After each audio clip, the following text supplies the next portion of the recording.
And for more on today's developments, we turn to Priscilla Clapp, a retired Foreign Service officer who headed the U.S. Embassy in Burma between 1999 and 2002. She's now an analyst and consultant to think tanks and foundations. And Tom Malinowski, Washington Director of Human Rights Watch and a former State Department and National Security Council staffer in the Clinton administration. Welcome to you both.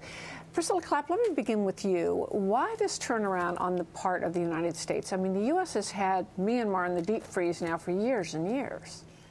It's an attempt to respond to some very, very positive developments in Myanmar that we have been calling for decades. They're finally moving in the direction that we have been asking for, reconciliation, and particularly bringing the NLD and Aung San Suu Kyi, the opposition party, into the political fold. They have changed their party registration laws to make it possible now to remove the objections that the NLD had to the Party Registration Act. They can now participate in the elections that are coming up next month. They will be part of the political process, and this is a major step in the direction of reconciliation on the side of the opposition. Is that the way you see it, that this is to recognize what are really significant steps? I think it's to encourage significant steps, to recognize what President Obama, I think, rightly termed flickers of progress. The big shift in Burma has been that after 20 years of basically trying to eliminate Aung San Suu Kyi, even kill her, the government has decided that it wants to bring her in to some extent. Now, why are they doing that? They're doing it because they want greater legitimacy with their own people who've hated them for all these years. They want greater legitimacy in the international community, and they know the only way to do that is by bringing Aung San Suu Kyi in. The question is this for real? Is this a sincere effort to partner with her to build a new kind of Burma? Or are they trying to sort of co-opt her or use her in order to get what they want from the international community? That has to be tested now. What is your answer to Tom Malinowski's question? Is this for real, these steps they've taken? I have the same question that he has. Is it for real? I believe that they are sincere in what they're doing, and I very much trust the judgment of Aung San Suu Kyi. We, not only me, but I'd say my former colleagues in the U.S. government, place a lot of faith in her ability to judge whether it's real, and she's saying that she believes it is real this time, particularly on the part of the president. There are many others in this new government that I wouldn't trust an inch, but the president seems to be a sincere strategic thinker and reformer, and I think that everybody inside and outside the country wants to find ways to support what he's doing.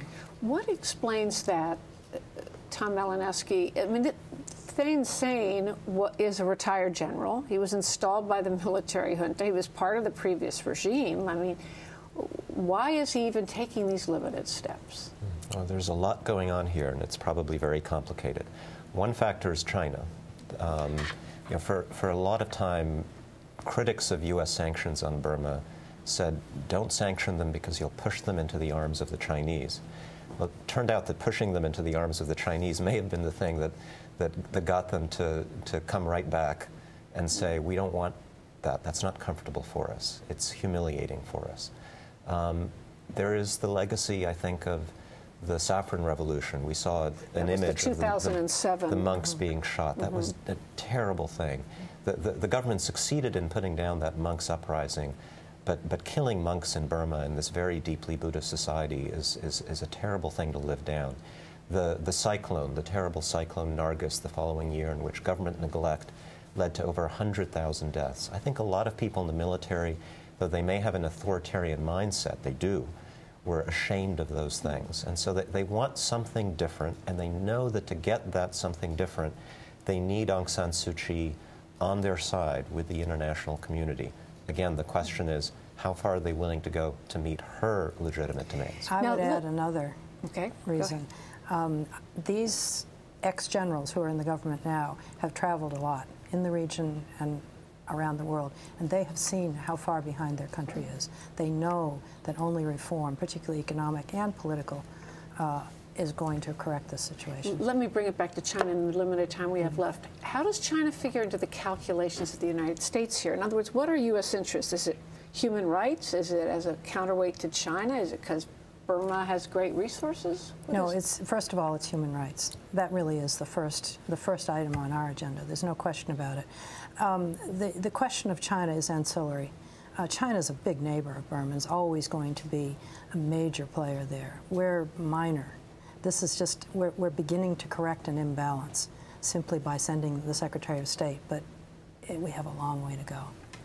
How do you think China figures in U.S. calculations here? I think it's a huge factor for the Burmese, and I think it's a minor factor for the United States. Burma is a small pawn on that chessboard. What has mattered, I think, to Americans, successive administrations, from Clinton to Bush to now President Obama, is the inspirational quality of Aung San Suu Kyi and of this amazing, nonviolent, pure democracy movement standing up against a brutal military. That's fascinated us for a long time. And so what would be a mark of success for the Secretary's trip? In other words, is she just going there to pat them on the back, or is she going there to press and to do some sort of a carrot and stick offer here for more? I think she'll do both.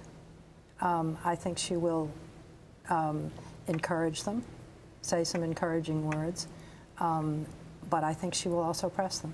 That's really the basis of our policy right now, principled engagement and pressure on the other side.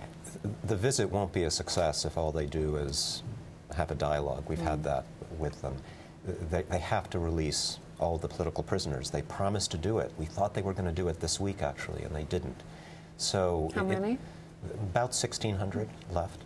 And, you know, one reason I'm glad that the Secretary is going is because I know she doesn't want an unsuccessful visit. And now the U.S. government, I think, is going to spend every day between now and her touchdown in Burma to make sure that there are real deliverables, including the release of political prisoners. Secretarial visits have the advantage of organizing the U.S. government. Always a good thing. Priscilla Clapp, Tom Malinowski, thank you both. Thank you. Thank you.